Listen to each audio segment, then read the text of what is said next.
Bonjour les enfants. Alors comment se passent les vacances? J'espère que vous profitez bien. C'est vrai qu'il commence à faire un petit peu moins chaud et donc plus agréable. Alors aujourd'hui, je vais vous partager l'histoire d'une missionnaire. Alors on va voir ensemble ce que c'est une missionnaire. Peut-être qu'il y en a qui ne savent pas, mais je suppose que les grands, vous comprenez bien ce que ça veut dire. Mais avant ça, on va chanter ensemble et puis on se retrouve par après pour le partage de la parole. Ok, à tout à l'heure.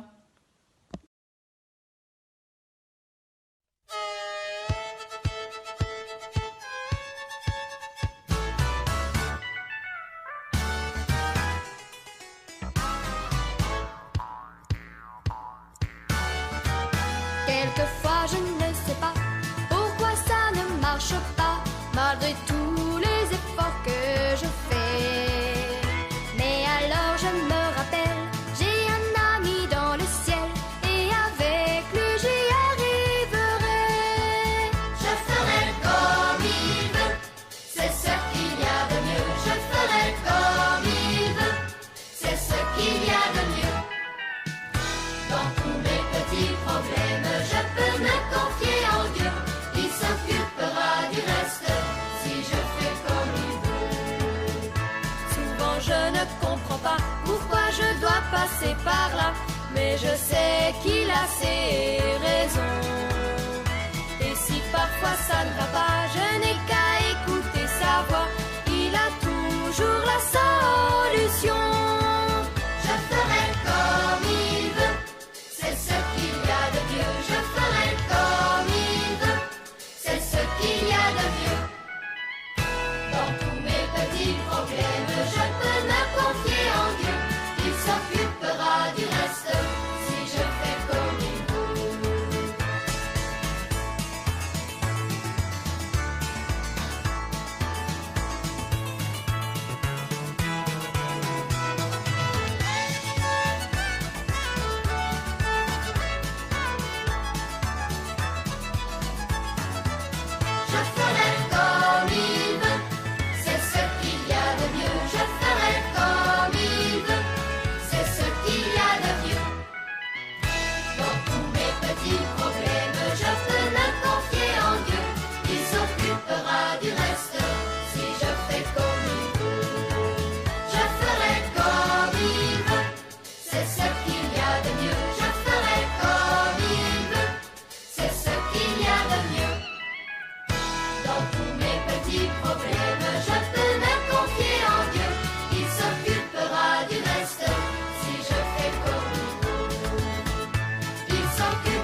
Voilà les enfants. Donc, je vous avais promis de parler d'une missionnaire.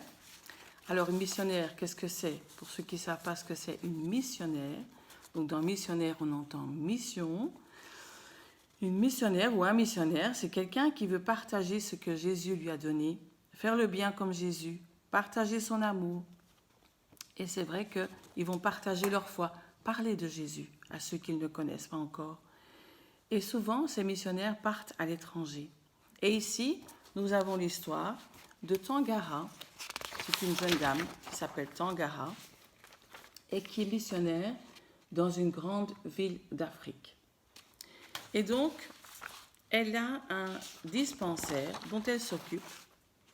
Vous voyez ici, elle a un dispensaire dont elle s'occupe et elle est fort occupée.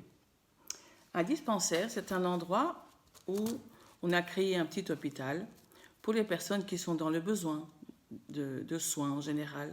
C'est comme un petit hôpital de campagne. Et donc, ils ont créé ce petit dispensaire pour pouvoir soigner les gens, pour pouvoir les aider. Et donc, elle est responsable de ce dispensaire et elle s'occupe surtout de la nutrition. La nutrition, c'est manger, se nourrir. Et elle a beaucoup de travail. Chaque jour, des mamans, vous voyez ici, chaque jour, des mamans viennent d'un camp de réfugiés touareg. Alors, qu'est-ce que c'est des réfugiés? Ce sont des personnes qui ont dû fuir le pays ou l'endroit où ils vivaient à cause de la guerre. Et les touaregs, ce sont des personnes qui vivent dans le désert, dans des tentes. Donc, ils n'ont pas vraiment une maison fixe, ils vivent dans des tentes dans le désert. Et donc, ils ont dû malheureusement s'enfuir à cause de la guerre. Et donc, ils se sont réfugiés dans cette ville. Et donc, Tangara s'occupe de ces réfugiés.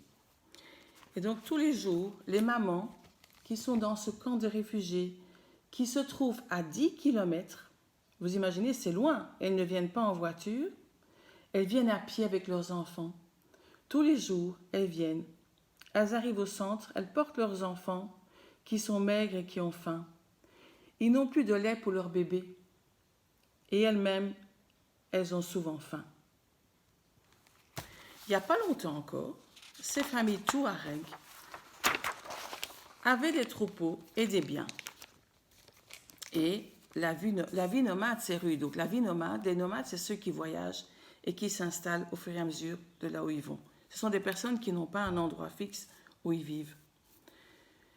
Et donc, à un moment donné, ils avaient encore tout ce qu'il fallait. Ils mangeaient à leur faim, ils avaient des troupeaux, ils avaient des biens. Et chacun mangeait à sa faim. Et donc, ils avaient un petit peu d'argent pour vivre. Mais donc, quand la guerre est arrivée, eh bien, ils ont dû s'enfuir. Regardez. Donc, ils vivaient dans des tentes, dans le désert. Et ils ont dû s'enfuir pour sauver leur vie, parce que sinon, ils risquaient de mourir. Obligés d'abandonner leurs troupeaux et tous leurs biens, eh bien, ils ont dû aller sur les routes en ayant faim et en abandonnant tout ce qu'ils avaient. Donc, ils ont dû tout abandonner pour pouvoir vivre, sinon ils risquaient de mourir. Et donc, ces gens sont partis, mais ils n'avaient plus rien. Ils avaient vraiment faim. Et donc, un camp de réfugiés, donc pour eux, a été ouvert pour toutes ces familles. Mais même s'ils étaient en sécurité, parce qu'ils avaient un toit, donc ils avaient une tente, la vie était dure dans le camp. Ils étaient faibles parce qu'il manquait de nourriture et ils attrapaient toutes sortes de maladies, comme la tuberculose. Ici, vous voyez Tangara qui soigne un monsieur. Vous voyez comme il est maigre. Il a dû avoir très faim. En plus, dans les pays chauds comme ça, il y a parfois la météo qui est difficile, ce qu'on appelle la saison des pluies. Et quand c'est la saison des pluies, il pleut très fort et il coule beaucoup d'eau et beaucoup de vent. Et donc, la saison des pluies n'aide pas, c'est encore plus difficile. Comment garder les enfants propres alors qu'ils courent partout et qu'il y a de la boue? Comment trouver de la nourriture pour toutes ces personnes? Alors, les missionnaires de ce centre de nutrition s'occupent de ces mamans qui sont vraiment tristes parce qu'elles n'ont rien à donner à leurs enfants. Elles sont surtout inquiètes pour leurs bébés, pour leurs enfants, même si elles aussi elles ont faim. Et donc ces missionnaires leur donnent des conseils pour les nourrir, pour nourrir les bébés, pour soigner les malades. Et en même temps, elles annoncent l'amour de Dieu. Un jour, quelque chose s'est passé, et ça, c'était quelque chose qui n'était jamais arrivé. Regardez. À la porte de la maison de Tangara, quelques hommes viennent frapper. Oui, bonjour, que voulez-vous? Ils veulent échanger des coussins de cuir qu'ils ont fait eux-mêmes contre de la nourriture. Ils essayent de vendre des choses pour pouvoir avoir la nourriture en retour. Tangara n'a pas besoin de ces coussins, mais elle sait bien que s'ils viennent vendre ces coussins jusqu'à sa maison, c'est que la famille est en grande difficulté, c'est qu'ils n'ont plus rien à manger. Alors elle accepte d'acheter les coussins pour vraiment les aider pour qu'ils puissent manger. Le lendemain, une autre famille vient à sa porte et ils viennent aussi vendre des coussins. Elle n'a toujours pas besoin de ces coussins, mais elle se dit s'ils viennent, c'est qu'ils ont vraiment faim. Et donc, elle comprend que ces chefs de famille, ils ont un vrai besoin et qu'elle, toute seule, ne va pas pouvoir y répondre. Parce que si toutes les familles viennent, à un moment donné, elle n'aura plus de nourriture à leur donner. Alors, qu'est-ce qu'elle fait, vous croyez? Elle n'a pas beaucoup de solutions, mais elle connaît la solution. Elle va dans sa chambre, elle se met à genoux et elle présente le problème à son Seigneur. Elle lui demande de quoi acheter du riz, parce qu'elle ne veut pas commencer à demander à tout le monde de l'argent. Elle demande au Seigneur de trouver une solution pour qu'elle puisse acheter du riz, parce que lui, il sait ce dont ils ont besoin et lui, il connaît la solution. Vous croyez que le Seigneur va répondre à la prière? J'en suis sûre. Quand on prie de tout son cœur, le Seigneur, il trouve toujours une solution. Peut-être pas toujours immédiatement, mais voilà que là, quelques jours après, elle reçoit assez d'argent pour lui permettre d'acheter du riz et de continuer à répondre à la demande de toutes ces personnes qui ont faim. Les jours suivants, les sommes d'argent sont envoyées à Tangara vraiment selon les besoins de chacun, alors qu'elle l'a dit à personne. Elle a juste dit à son Seigneur. Et donc, elle a décidé de prendre une boîte et de mettre l'argent dedans qu'elle reçoit pour ses besoins en nourriture. Et elle cache cette boîte dans sa chambre. Personne ne connaît son secret. C'est un secret entre elle et Dieu. Et quand la boîte est vide, qu'est-ce qu'elle fait? Elle présente la boîte à Dieu. Elle rentre dans sa chambre, elle ferme la porte et elle se met à genoux. Elle ouvre la boîte et dit, regarde Seigneur, elle est vide. Je sais que tu vas m'aider. Un jour, il se passa encore quelque chose auquel elle s'y attendait vraiment pas du tout. Il y a un couple qui travaille avec elle depuis des années et ce jour-là, ils ont décidé de lui donner une grosse somme d'argent, beaucoup de sous. Oh, Tangara est tout à fait émue, bouleversée de ce qui se passe. En effet, ça fait 8 ans qu'elle travaille avec eux et jamais ils n'ont donné des sous, jamais ils n'ont rien proposé. Donc c'était vraiment étonnant. Mais c'était vraiment le moment dont elle avait besoin parce que la boîte était vide. Donc elle était un petit peu étonnée, mais en même temps, c'est le Seigneur qui a tout organisé. C'est le Seigneur qui a mis à cœur de ces personnes de donner des sous pour la nourriture. Un autre jour, autre chose arriva. Un camion plein de lait arriva pour nourrir ces familles. Oh là là, c'était un véritable trésor. Tout ce lait qui est arrivé sans rien demander, mais c'est vraiment un cadeau énorme. C'est un petit peu agité parce que vous voyez, tout le monde veut du lait, tout le monde attend. Mais tout le monde était content. Qu'est-ce que le Seigneur est bon et qu'est-ce qu'il est grand. Le Seigneur continue jour après jour d'envoyer à Tangara ce qu'il faut pour secourir ses familles. Parfois, elle reçoit des dons en argent, parfois c'est des dons de nourriture, et tout ça sans rien demander à personne, sinon à son Seigneur. Le miracle de la boîte vide que le Seigneur remplit ne s'est pas fait qu'une fois, mais plusieurs fois. Cela a duré pendant 6 ans. Regardez sur le calendrier, de 1994 à 1999. Pendant toutes ces années, elle a toujours eu soit de l'argent, soit de la nourriture pour donner à ces familles qui n'ont plus jamais eu faim. Et un jour, le Haut Commissariat de ces réfugiés, donc ceux qui décident de faire ces camps de réfugiés, a décidé d'envoyer tous ces Touaregs dans un autre pays, de fermer le camp et de les envoyer au Mali. Donc, ils quittent tous ce camp de réfugiés et ils partent au Mali. Et puis, vous savez quoi? À partir de ce jour-là, eh bien, Tangara n'a plus reçu aucun don. Le Seigneur a mis sa signature finale à ces 6 années où il a toujours pourvu à la nourriture ou aux sous pour que tout le monde ait à manger. Tout était de lui, par lui et pour la gloire de Dieu. Regardez, vraiment, non seulement elle a pu les soigner, elle a pu leur parler de Jésus, mais elle a pu leur donner à manger. Et tout ça grâce à Dieu. Vous voyez, les enfants, que quand on fait confiance au Seigneur, quand on a un besoin, il faut lui faire confiance. Et il va répondre à nos prières. Peut-être pas spécialement comme on l'a imaginé nous, mais comme lui, il a décidé. Tangara, elle a fait confiance. Elle n'a pas dit, est-ce que le Seigneur va répondre? Est-ce que vraiment il va faire quelque chose? Non, elle lui a fait 100% confiance. Elle a prié et après, elle ne s'est plus inquiétée. Et c'est ça qu'il faut faire. Parce que si vous priez qu'après vous dites non, Dieu ne va pas répondre, il faut que je fasse quelque chose, ce n'est pas lui faire confiance. Elle lui a fait 100% confiance. Et pendant toutes ces années où ces Touaregs étaient dans ce camp de réfugiés, ils ont toujours eu à manger. Tous. Personne n'a eu faim, ni les Touaregs, ni les missionnaires. Et pour ça, on veut vraiment dire merci à Jésus. Et merci à Tangara qui a fait confiance à Dieu. Elle l'a dit à personne, parce que c'était son secret entre Dieu et elle. Personne n'avait besoin de savoir qu'elle avait prié pour cela. Mais vraiment, il remerciait Dieu d'être fidèle. Voilà les enfants, je vous propose de prier ensemble et que si je vous avais un sujet ou vous pensez à un autre besoin que vous avez, eh bien, priez en même temps que moi et demandez à Dieu de vous aider. Quand vous avez un souci, ça ne sert à rien de se plaindre ou de pleurer. C'est vrai que parfois ça fait du bien de pleurer, mais vraiment faisons confiance à Dieu. D'accord? On prie ensemble? Seigneur Jésus, je te remercie parce que tu es vraiment fidèle en toutes choses. On a pu voir ta fidélité avec Tangara.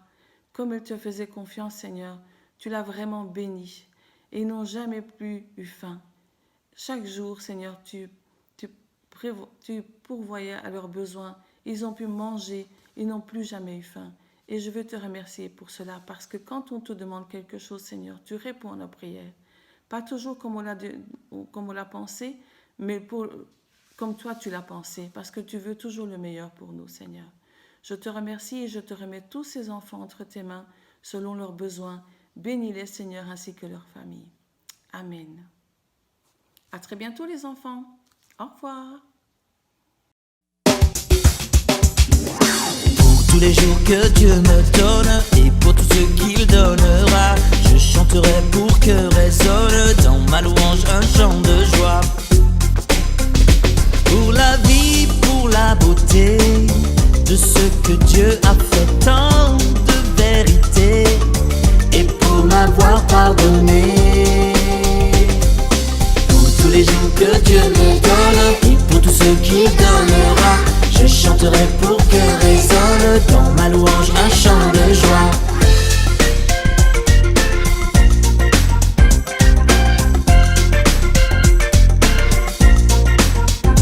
Qui pourrait imaginer un tel amour? Je sais que je ne pourrais jamais l'égaler. Pour tous les jours que Dieu me donne et pour tout ce qu'il donnera, je chanterai pour